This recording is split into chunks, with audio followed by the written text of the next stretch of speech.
Nous sommes ici cet après-midi au centre d'incendie et de secours de Fontainebleau pour parler du volontariat et de l'engagement des sapeurs-pompiers. Un SDIS, c'est un service départemental d'incendie et de secours. Il gère les centres de secours et d'incendie et les sapeurs-pompiers de l'ensemble du département, avec un officier supérieur de sapeurs-pompiers à la tête de l'unité.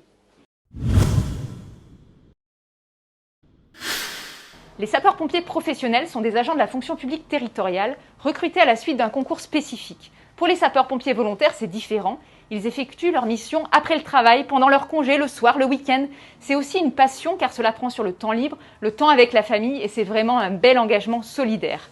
Il y a 2 exceptions à cette organisation, les marins-pompiers de Marseille et la brigade des sapeurs-pompiers de Paris, qui sont des militaires respectivement de la Marine nationale et du génie de l'armée de terre. On les salue bien.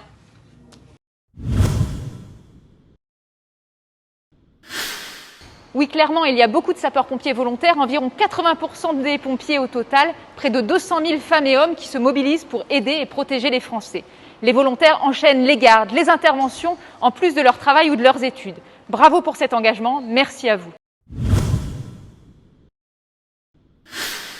Les sapeurs-pompiers volontaires réalisent des secours d'urgence aux personnes, intervention lors d'un malaise cardiaque, d'un AVC, d'un traumatisme sur un accident de la route par exemple.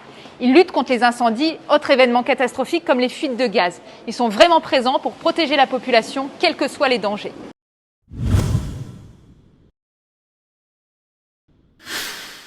Certaines entreprises comme GRDF, Securitas, La Poste, des collectivités aident à concilier l'engagement de volontaires avec la vie professionnelle à travers des conventions. On se met d'accord sur un planning de disponibilité avec des autorisations d'absence, des conventions de disponibilité. Toutes les informations sur le site pompier.fr. La période de l'engagement est de 5 ans et est tacitement reconduite. Lors du premier engagement, une période probatoire d'1 an est mise en place pour se former, c'est indispensable. L'engagement du volontaire prend fin quand il le décide et quoi qu'il arrive à 60 ans sur les missions opérationnelles. Le sapeur-pompier volontaire est indemnisé à un taux horaire qui évolue en fonction du grade. 11,91 € pour les officiers, 9,60 € pour les sous-officiers, 8,50 € pour les caporaux et 7,92 € pour les sapeurs. Et surtout, ni impôt, ni prélèvement social et revalorisation tous les ans.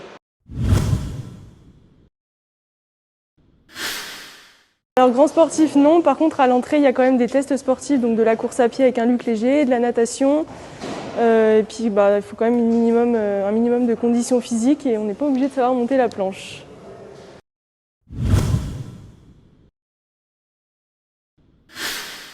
Oui, nous avons des femmes dans l'effectif, notamment à Fontainebleau, nous sommes à 1/4 de femmes, mais ce qui représente quand même 20% dans le milieu des sapeurs-pompiers.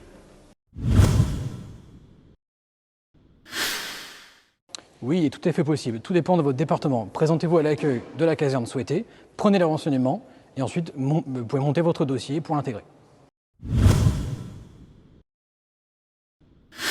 Non, pas du tout. Alors ça dépend des disponibilités de chacun. Moi à côté je suis étudiante infirmière, donc je viens en général 1 fois dans la semaine, voire 2. Mais après ça dépend vraiment, c'est un engagement assez souple.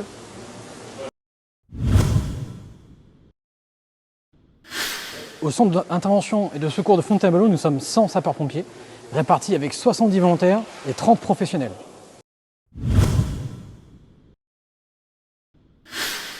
Le quotidien, donc on commence notre garde à 7 h du matin, on a ensuite un rassemblement du personnel avec une vérification des engins et du matériel. On enchaîne généralement par le sport et la manœuvre, et l'après-midi c'est des travaux d'intérêt généraux dans la caserne. Et tout ça dans l'hypothèse où il n'y a pas d'intervention. C'est exactement la même chose pour la nuit, on dort ou on est en intervention.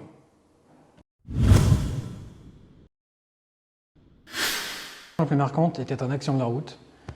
Un véhicule avec une famille complète entrait en collision avec un poids lourd. Donc la famille complète touchée et victime avec un massage cardiaque sur un enfant.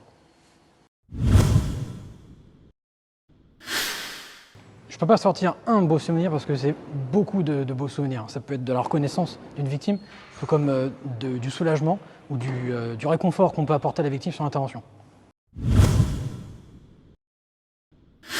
L'impact sur la vie personnelle, il est important, il est à prendre en considération par rapport à ses proches, par rapport aux concessions que ça peut représenter, parce que c'est du temps alloué à la caserne et pas pour la famille.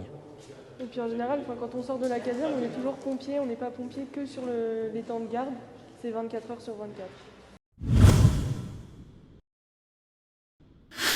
Petit rappel sur les numéros d'urgence. Le 112, le numéro européen d'urgence, redirige vers le SAMU, le 15, le 17, c'est la police, ou le 18 pour les pompiers. Retenez bien ce numéro européen, le 112, car en urgence ou en stress, il faut pouvoir s'en rappeler et même l'apprendre aux plus petits.